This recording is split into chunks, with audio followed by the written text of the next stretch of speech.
Amma ba'd. Khoni fitin azanillahu iyyakum. Alhamdulillah, kita lanjutkan kajian kita. Beliau mengatakan babun aina rakazan nabiyyu sallallahu alaihi wasallam ar-rayata yaumal fath.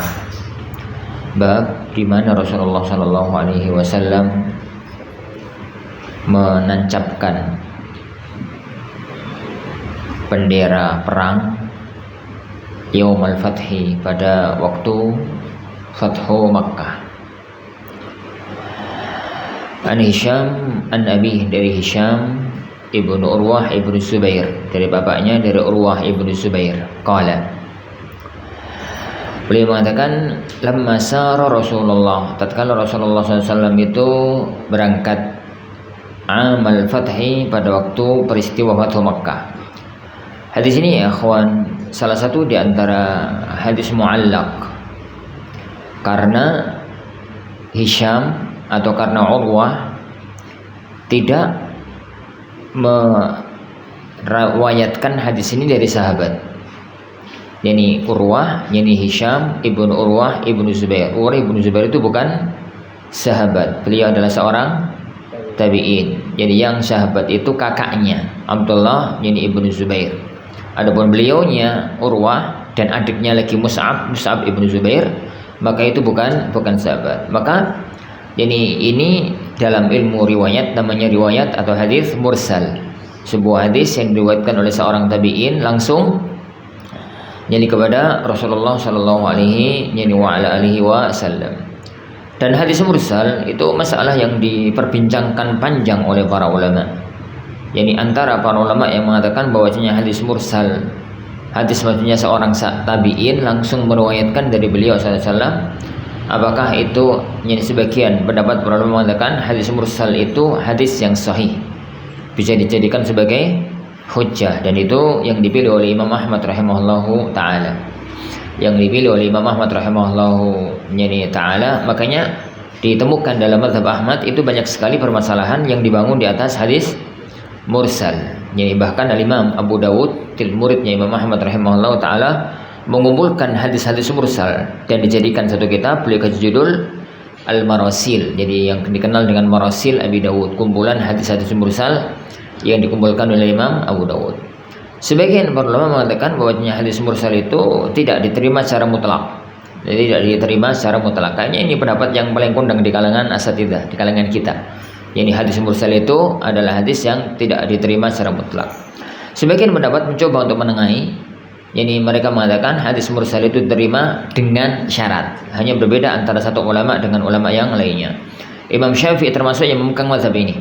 Yani hadis mursal itu bisa diterima dengan syarat-syarat yang tertentu. Nah, sekelas Imam Bukhari rahimahullah taala dalam sahihnya beliau juga meriwayatkan hadis mursal. Jadi jelas-jelas ini adalah dari Hisham, dari bapaknya. Bapaknya itu Urwah ibnu Zubair, Hisham ibnu Urwah ibnu Zubair. Dan Urwah itu bukan sahabat. Jadi Urwah itu ini bukan sahabat, sehingga beliau meriwayatkan ini dari beliau SAW. Mesti ada seorang yang dibuang. Jadi ada yang terbuang. Jadi ada yang dimahdzuf gitu ya, dari riwayat tersebut. Hanya Al-Imam Al-Hafidz Ibnu Hajar rahimahullah ta'ala sebagaimana dalam catatan kaki, yani beliau menutup kemursalan yang ada dalam hadis ini dengan meriwayatkan hadis ini dari jalur yang lainnya. 142 di catatan kaki, Syalban rahimahullah ta'ala menukil dari Fathul Bari, hakadza awradahu mursala, demikian hadis ini diriwayatkan secara mursal. Walam arahu fi syai'in min at-turuqi an Urwah mausula, dan aku tidak melihat hadis ini yani dari jalan manapun itu hadis yang sambung riwayatnya dari Urwah. Wa maksudul Bukhari minhu ma tarjama bihi, dan yang maksudkan Imam Bukhari adalah yang beliau kasih dengan hadis ini judulnya. Wa huwa akhirul hadis, maksudnya adalah akhir hadis. Fa innahu mausul, kata beliau, hadis ini sanadnya nyambung, tapi bukan dari jalur ini, tapi dari jalur yang lainnya. Fa innahu mausulun an Urwah, dari Urwah, an Nafi', dari Nafi' ibnu Jubair, Anil Abbas ibn Abdul Muttalib, dari Abbas ibn Abdul Muttalib, wa Zubair ibn al-Awwam. Allah a'lam. Nah, beliau meriwayatkan lamma sara Rasulullah, tatkala Rasulullah SAW itu berangkat yani dari kota Madinah menuju Mekah pada waktu peristiwa Amul Fathah, pada tahun Fathu Mekah. Kejadiannya berarti Ramadan tahun ke-8 Hijriyah. Fabalagha dzalika Quraisy, yakni keberangkatan beliau itu nyampe ke tangan atau ke telinganya orang-orang Quraisy. Ini Rasulullah sudah mepet, sudah dekat. Sebagaimana saya katakan kemarin ya, kawan. Keberangkatan beliau, yakni persiapan beliau dan keberangkatan beliau dari Madinah itu pasukan senyap, pasukan siluman kalau zaman sekarang. Jadi pasukan yakni senyap, yakni pasukan yang diupayakan tidak terdeteksi oleh intelijen lawan. Ya, persiapannya sangat rahasia, keberangkatan juga sangat rahasia. Hanya pada waktu beliau sudah nyampe di dekat-dekat Mekah, yakni keberangkatan atau kedatangan pasukan yang sebesar itu tercium oleh orang-orang Mekah. Makanya fabalagha dzalika Quraisyan, yakni kejadian ini nyampe ke atau keberangkatan beliau itu nyampe beritanya kepada orang-orang Quraisy. Maka kharaja Abu Sufyan ibn Harb, pasukan atau pimpinan Quraisy tatkala itu adalah Abu Sufyan ibn Harb. Tatkala ini belum masuk Islam. Tatkala itu belum masuk Islam. Kharaja Abu Sufyan ibn Harb. Maka keluarlah Abu Sufyan ibn Harb wa Hakim ibn Hizam, dan Hakim ibn Hizam wa Budail ibn Warqa, dan Budail ibn Warqa. Yaltamisuna al-khabara an Rasulillah. Mereka cari-cari berita. Jadi mereka itu cari-cari berita yakni dari Rasulullah sallallahu alaihi wasallam. Fa aqbalu, tentang Rasulullah sallallahu alaihi wasallam. Jadi mereka mencari-cari berita tentang kebenaran, berita desas-desus bahwa pasukannya beliau, yakni pasukannya Rasulullah dan pasukannya itu berangkat menuju Mekah untuk melakukan penyerbuan kota Mekah. Fa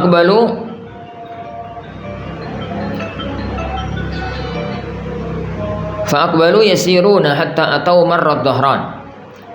Jadi maka mereka pun datang, mereka pun berangkat gitu ya. Yasirun, mereka berjalan hatta atau sampai mereka bertiga. Jadi Abu Sufyan ibn Harb, Hakim ibn Hizam, Budail ibn Warqa. Mereka itu datang ke Marrad Dhahran, ke Marrad Dhahran. Marrad Dhahran itu nama awal kawasan yang kalau dari Mekah menuju ke Madinah begitu keluar itu akan melewati daerah Marrad Dhahran. Fa idahum niranun ka'annaha niranu Arafah. Jadi mereka itu mendapati ada banyak api yang nyala, obor maksudnya itu. Ini obor yang malam-malam dinyalakan, ka'annaha niranu Arafah. Kayak api obor yang dinyalakan oleh orang-orang pada waktu malam Arafah, pada waktu hari Arafah malam ke-10. Itu kan maghrib masih di Arafah, sedangkan mereka baru bergerak menuju ke Mina. Ingat ya kawan, jadi pada waktu itu orang-orang yang sudah haji meskipun masih kafir, mereka jumlahnya ratusan ribu. Jadi pada waktu peristiwa Haji Wada, Rasulullah SAW itu melarang orang kafir untuk haji, hanya umat Islam itu jumlahnya 120 ribu. Nah kalau yang sebelum tahun 10 itu ya muslim ya kafir, kumpul jadi satu untuk haji, jumlahnya banyak. Jadi pasukan itu dalam pandangan Abu Sufyan, begitu dia itu nyampe ke Marrad melihat ada api obor yang sangat banyak, koyok gambarannya beliau gambarkan itu adalah kayak api yang menyala pada waktu malam 10 Dzulhijjah, yani hari-hari Arafah. Qala Abu Sufyan mahadi. Yani Abu Sufyan berkata kepada teman-temannya, apa ini?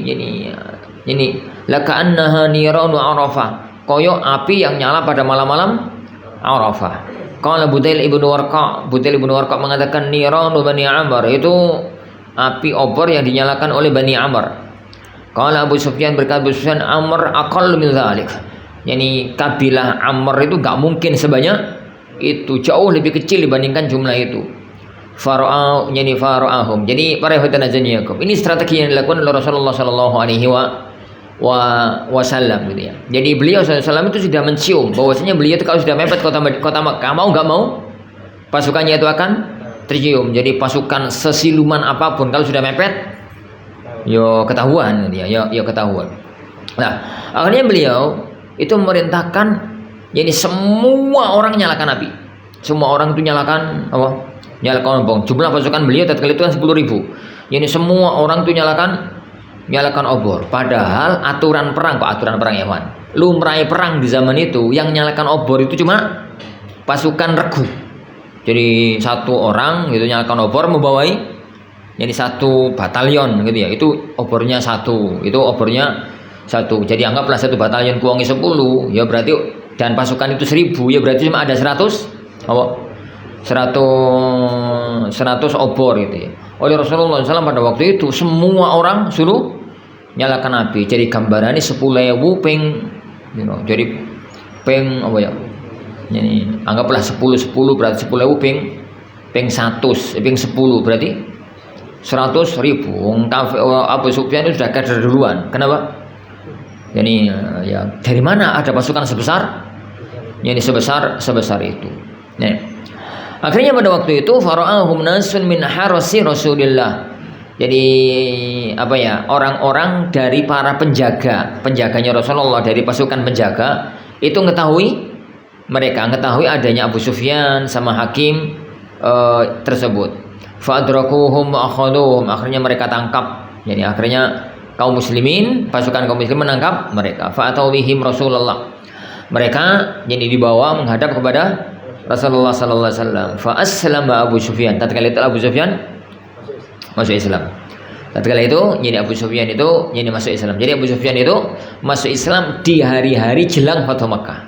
Bukan di peristiwa Fathu Makkahnya, tapi sebelum peristiwa Fathu Makkah Abu Sufyan sudah masuk Islam tapi hitungannya hari. Jadi di hari-hari jelang jadi Fathu Makkah.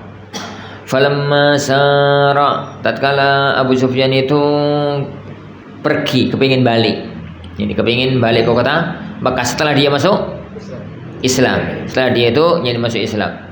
Qala al-Abbas, Rasulullah SAW berkata kepada pamannya Abbas ibn Abdul Muttalib. Beliau mengatakan ihbis Abu Sufyan inda hatmil khail. Tahan Abu Sufyan, yani maksudnya jangan pergi dulu, biarkan dia tetap berada di daerah hatmil khail, di tempat kumpulnya pasukan. Jadi bawa Abu Sufyan itu untuk melewati tempat kumpulnya pasukan berkuda. Tempat kumpulnya ini pasukan berkuda. Hatta yang dura ilal muslimin, sehingga Abu Sufyan itu lihat yani kekuatan kaum muslimin. Fahabasahul Abbas, akhirnya Abbas pun menahannya. Faja'alatil qabailu tamurru ma'an nabiyyi katibatan. Yani pasukan itu sengaja digerakkan oleh Rasulullah melewati tempatnya Abu Sufyan. Jadi satu pasukan demi satu pasukan. Yani satu pasukan demi satu pasukan. Ingat pasukan-pasukan di zaman itu dibagi oleh Rasulullah dengan kabilah. Ini pasukan Bani Hifar, ini pasukan Bani Salim, ini pasukan Bani apa, ini pasukan yani Bani apa. Itu strategi beliau memanfaatkan kekuatan kabilah. Karena bagaimanapun juga ya kawan, wong itu nek perang paksa pasukane wong sing satu kabilah itu mereka lebih nyaman, lebih kuat. Jadi mereka merasa ada bangga nih mereka itu yang menang, itu merasa jadi ada kemenangan dari kabilah. Yani dari kabilah. Taib. Qala mana tadi? Famarrat katibatun. Yani famarrat katibatun, maka ada satu pasukan, satu batalion pasukan itu yang lewat. Qala Abu Sufyan berkata, "Ya Abbas, wahai Abbas, man hadhihi?" Ini batalion, ini pasukan dari mana? Qala hadhihi Hifar, ini pasukan dari Bani Hifar, pasukan kaum muslimin yang mereka adalah dari Bani Hifar. Kabilahnya siapa ya? Abu Dzar Al-Ghifari. Qala, jadi Abu Sufyan mengatakan, "Mali wali Hifar, aku enggak ada urusan kalau Hifar." Maksudnya aku enggak pernah berurusan sama Hifar. Summa marrat Juhaina, kemudian lewatlah kabilah Juhaina, pasukan kaum muslimin yang mereka semuanya dari Bani Juhaina. Qala mithla dzalik, dia bertanya lagi, "Siapa ini Juhaina?" Aku enggak pernah punya urusan karo Juhaina. Ini ya. Summa marat Sa'ad ibn Hudzaim, kemudian lewatlah Sa'ad ibn Hudzaim. Faqala mithla dzalik, jadi dia berkomentar ini semacam itu. Wa marrat Sulaim, lewatlah Bani Sulaim. Faqala mithla dzalik, dia mengatakan yang semisal itu. Hatta aqbalat katibatun lam yara mithlaha, sampai datanglah satu pasukan perang yang Abu Sufyan itu belum pernah melihat ada pasukan perang sebesar itu. Qala man hadhihi, siapa ini? Ini Abu Sufyan bertanya kepada Abbas, ini pasukan siapa? Qala haula'il ansar. Ini adalah pasukan Ansar, alaihim Sa'ad ibn Ubadah, yang di bawah kepemimpinan Sa'ad ibn Ubadah. Ma'ahur rayah, yani Sa'ad ibn Ubadah tatkala itu membawa bendera pasukan, membawa bendera. Qala Sa'ad ibn Ubadah, ya Abu Sufyan, wahai Abu Sufyan, al-yawmu yawmul malhamah, al-yawmu yawmul malhamah, al-yawma tustahallul Ka'bah. Ini hari ini akan ada perang dahsyat. Malhamah itu perang yang enggak seimbang, yang enggak seimbang. Pasukan yang menang akan menghabisi pasukan yang lemah. Pasukan yang kuat akan menghabisi pasukan yang lemah. Jadi kalian, maksudnya itu ini bahasa ya kawan. Hari ini kalian tidak akan bisa lepas dari kami. Ya. Maksudnya itu ini bahasa ancaman. Ya, ini pasukan seimbang kan, bisa jadi menang bisa jadi kalah. Tapi ini sudah dipastikan yani Mu'ad itu wes memastikan diri bahwasanya kekuatan Quraisy tidak akan mempunyai kekuatan untuk menghadapi pasukan kaum muslimin saat itu. Al-yauma tustahallul Ka'bah, pada hari ini yani kehormatan Ka'bah dihalalkan. Al-yauma tustahallu al-Ka'bah. Kenapa ya? Yang diinginkan oleh Sa'ad, perang di area tanah haram itu nggak boleh, meskipun di bulan halal. Jadi adatnya orang Arab pada waktu itu ya, kawan. Jadi perang itu harus di bulan halal, di area halal.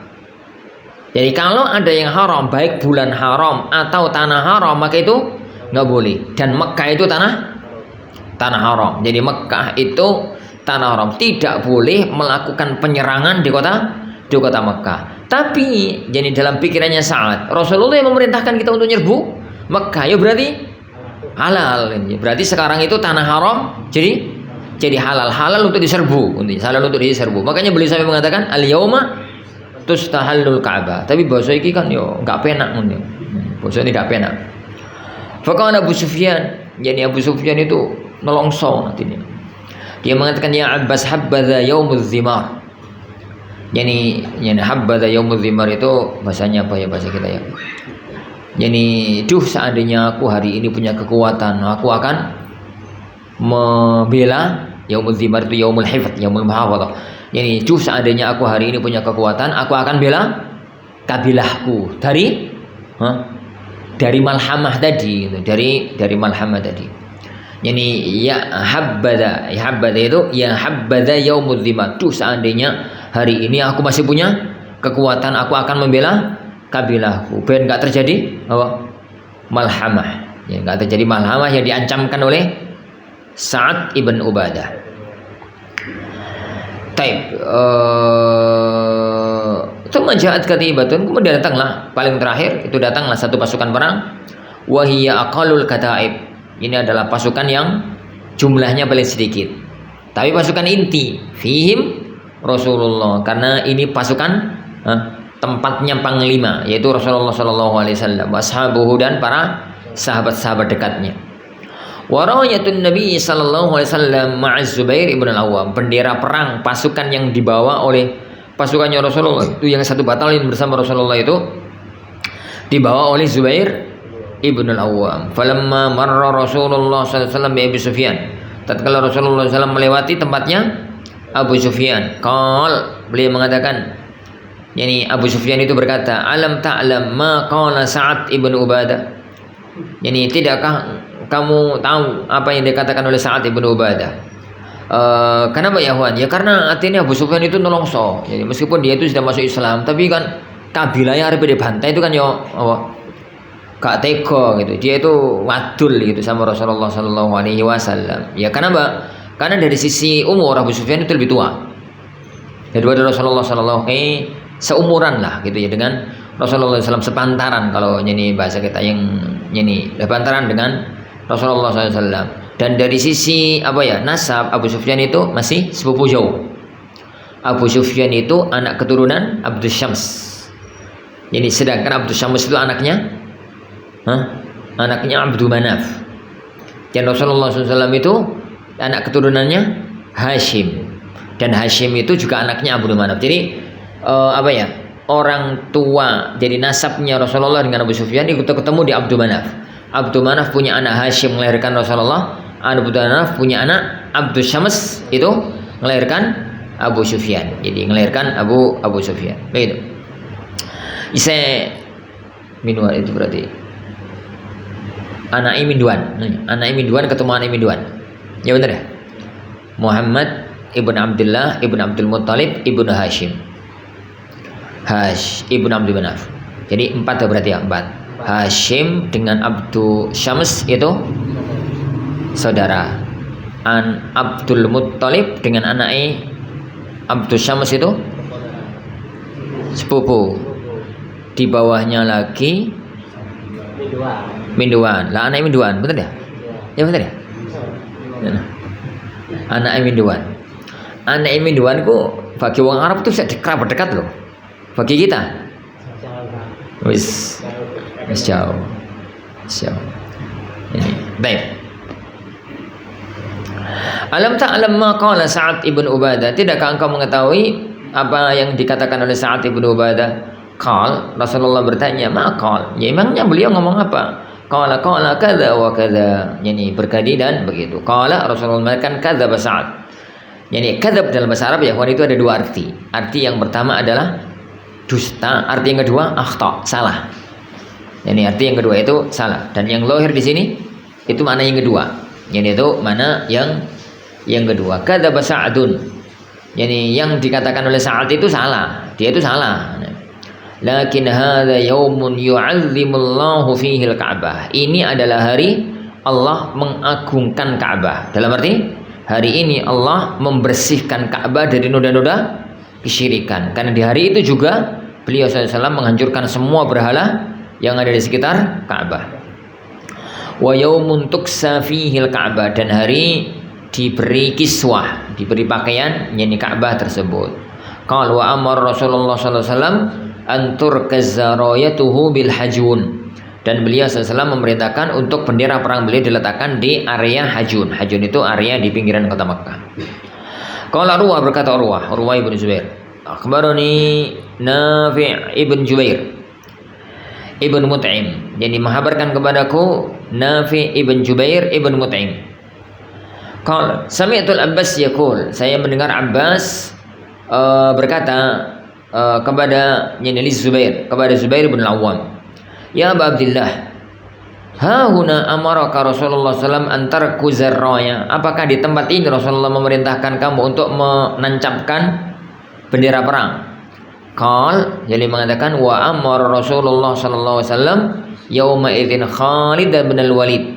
Jadi pada hari itu Rasulullah SAW memerintahkan Khalid ibn Walid an yadkhula min a'la Makkah, untuk masuk Makkah dari bagian dataran tingginya. Min kada, dari daerah kada, kata nama tempat. Wa dakhala an-nabiy, sedangkan beliau sendiri bawa pasukan yang lain itu datang dari area bawah, dari dataran bawah. Min kuda dan kada. Ya. Fakutila min khayli Khalid yauma idzin rajulan. Jadi pasukan Rasulullah SAW masuk tanpa perlawanan. Pasukannya Khalid masuk ada perlawanan. Jadi ada orang-orang yang nekat. Jadi menghadang pasukannya Khalid, sehingga terbunuh dari kalangan orang kafir Quraisy kali itu 2 orang. Karena memang Rasulullah SAW itu mengatur strategi bagaimana caranya kaum kafir dari awal nggak melakukan perlawanan, sehingga ini pasukan itu didesain agar dari awal mereka itu nyerah. Ini duluan. Jadi dijatuhkan mentalnya dengan cara yang semacam ini. Kenapa? Abu Sufyan itu tekelah balik, itu mau nggak mau kan ngomong wis ngelawan wis daripada entek. Jadi kenapa malam harinya itu melihat pasukan ini sebesar itu, pagi harinya sewengojo Abu Sufyan diletakkan di satu tempat yang memang pasukan itu akan melewati tempat tersebut. Ini yang melewati tempat tersebut. Dua orang ini adalah Hubaish ibn al-Ash'ar dan Kurs ibnu Jabir al-Fihri. Ini al-Fihri. Kisah ini kisah ini sudah bisa menggambarkan jadi peristiwa itu. Jadi anak katakan tadi pasukan Rasulullah SAW itu berangkat dari kota Madinah, itu pasukan siluman. Jadi boleh nggak benar pasukan siluman? Pasukan senyap. Istilahnya sekarang kan pasukan siluman tuh. pasukan siluman, pasukan yang diupayakan nggak dideteksi oleh intelijen lawan. Sampai di pinggiran kota Madinah, ya pinggiran kota Makkah, beliau yakin itu akan kedeteksi. Maka beliau itu menginginkan agar tatkala ada intelijen yang melihat pasukan yang datang itu, maka diupayakan mereka itu sudah keder duluan. Jadi mereka menyampaikan, saya melihat ada pasukan segini banyaknya. Lah kebetulan yang lihat itu langsung siapa? Abu Sufyan, sehingga dengan itu salah satu dan sebab beliau itu akhirnya masuk ke dalam agama Islam. Kenapa? Ya karena memang dari awal Abu Sufyan itu sudah keder di sejak Hudaybiyah 2 tahun sebelumnya. 2 tahun sebelumnya pasca Hudaybiyah itu kan terjadi pada tahun ke-6 bulan Dzulqa'dah. Di tahun yang ke-7, awal-awal tahun yang ke-7, terjadilah peristiwa Rasulullah SAW ngirim surat ke semua negeri, kirim surat ke Heraklius, jadi maharaja Romawi, Kisra dan yang lain-lain. Pada waktu Heraklius jadi menerima surat dakwah Rasulullah SAW itu, dia memanggil rombongan dagang yang tatkala itu ada di negerinya, di negeri Syam. Kebetulan tatkala itu rombongan dagang itu adalah Abu Sufyan dan teman-temannya. Tatkala akhir dari dialog itu, Heraklius mengatakan, jika yang kamu katakan itu benar, maka dia akan menguasai dia akan menguasai kursi tempat aku berpijak sekarang ini. Maksudnya itu, jika yang kamu katakan itu benar, maka dia akan menguasai Baitul Maqdis. Padahal tatkala itu negeri Syam itu adalah markas kekuatan orang-orang Romawi. Dia akan menguasai Romawi, itu maksudnya, menguasai negeri Syam. Tatkala itu Abu Sufyan itu pikir-pikir, Raja Heraklius sampai wedi. Jadi mesti akan terjadi peristiwa besar. Muhammad mesti menang. Heraklius sampai wedi. Saya sing ngono kira-kira ya Trump ngono wedi. Kira-kira. Jadi ya kira-kira gambarnya semacam itulah. Akhirnya tatkala menjelang Fatu Makkah benar-benar lihat kenyataan pasukan kaum muslim sebegitu besarnya, akhirnya dia masuk ke dalam masuk ke dalam agama Islam dalam peristiwa tersebut. Jadi dalam peristiwa tersebut. Nah, perhatian Allah wa yakum itu beberapa hal yang berkaitan dengan Fatu Makkah. Ada beberapa hal yang ingin kita ambil faedah dari hadis yang mulia ini. Yang pertama al-harbu itu khid'ah. Namanya perang itu tipu daya. Strategi perang itu di mana-mana tipu daya. Yang tipu daya ini itu perang senjata loh ya. Oke, perang yang lain, perang dakwah tipu daya, gak karu-karuan ya. Ini perang senjata. Jadi perang bener-bener perang itu yang tipu daya. Al-harbu itu khud'ah. Perang itu memang tipu daya, dan gaya-gaya tipu daya semacam dilakukan oleh beliau Sallallahu Alaihi Wasallam. Kalau bahasa kita sekarang perang ini adalah perang opini. Jadi membangun cara berpikir lawan agar lawan itu dari awal wis keder cara mentalnya, mentalnya ya kawan.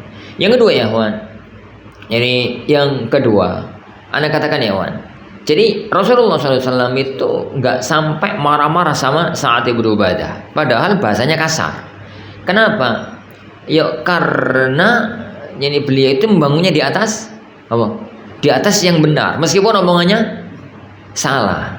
Jadi beliau itu mengatakan al-yaumu yaumul malhamah. Di titik ini siapapun tahulah bagaimana kekejaman, kejahatan orang-orang Quraisy selama ini. Sekarang kaum muslimin datang tidak mungkin dibendung, ya karek balasannya di titik itu nggak salah sebenarnya. Yang dilakukan saat itu nggak salah. Sebagaimana yang lain al-yauma tustahalul Ka'bah itu juga salah total juga enggak. Nggak salah juga. Kenapa? Ya dari sisi hukum asal nyerep hukum Makkah itu nggak boleh, tapi beliau SAW sendiri sendiri itu yang menginginkan untuk menyerbu kota Makkah dalam pikiran saat. Berarti saiki oleh kan bahasa Arab saiki halal gitu. Kemarin haram, sekarang halal. Maka beliau mengatakan al-yauma tustahallu al-Ka'bah. Lah, ini sebenarnya yang dikatakan oleh beliau itu nggak jauh-jauh dari yang dikatakan oleh siapa? Mu'ad, yang dikatakan oleh Sa'ad ibnu Ubadah.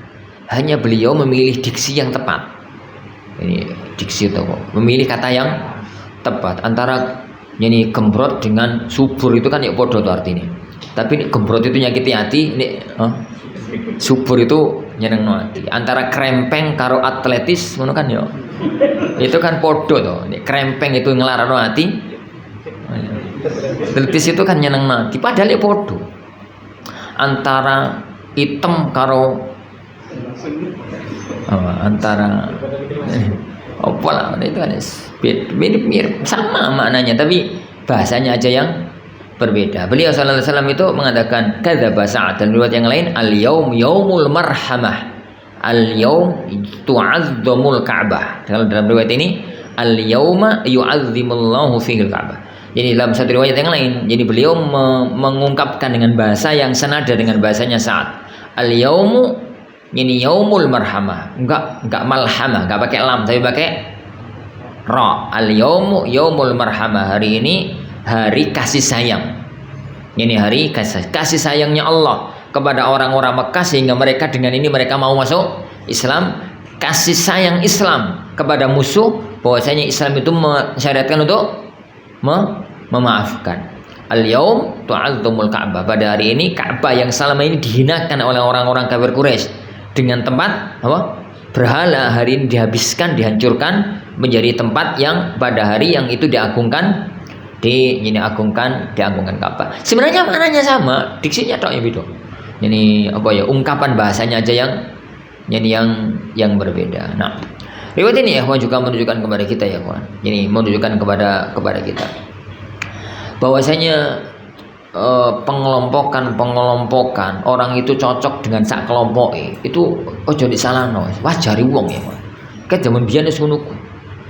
Yani jangan paksakan sesuatu yang itu fitrah orang semacam itu. Ya Rasulullah SAW yani malah menjadikan fitrah itu diambil titik keutamaannya. Jadi pasukan Ghifar di dewekno, pasukan Juwainah di dewekno, pasukan Sulaim di dewekno, pasukan apa di dewekno. Lah kalau rembukan iku sak podo koncoplek ngono kalau bahasa kita itu kan ono ngusul sewene kok ngono sampeyan kuping ngono kan ya enak atau plong. Akhirnya menghasilkan keputusan yang bagus. Engko nek gak plek ngono kok arepe ngono wis diusul kene sebenarnya gak srek tapi engko ngomong ora ati gak enak kabeh meneng ae. Bareng ngono ngomong aku sebenarnya gak srek loh tapi kok arepe ngomong gak enak. Akhirnya keputusannya bermasalah. Ini makanya ya Juan. Jadi hal-hal yang itu dijadikan oleh Allah fitrah semacam itu gak usah dilawan. Fitrahnya manusia itu jadi semacam itu asal nggak sampai pada level ta'assub itu aja.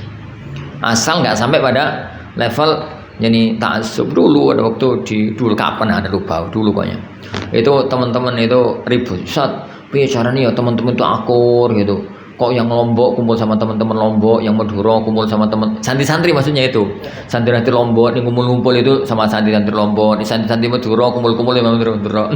Ada senyum mengatakan terus sekarang mau apa?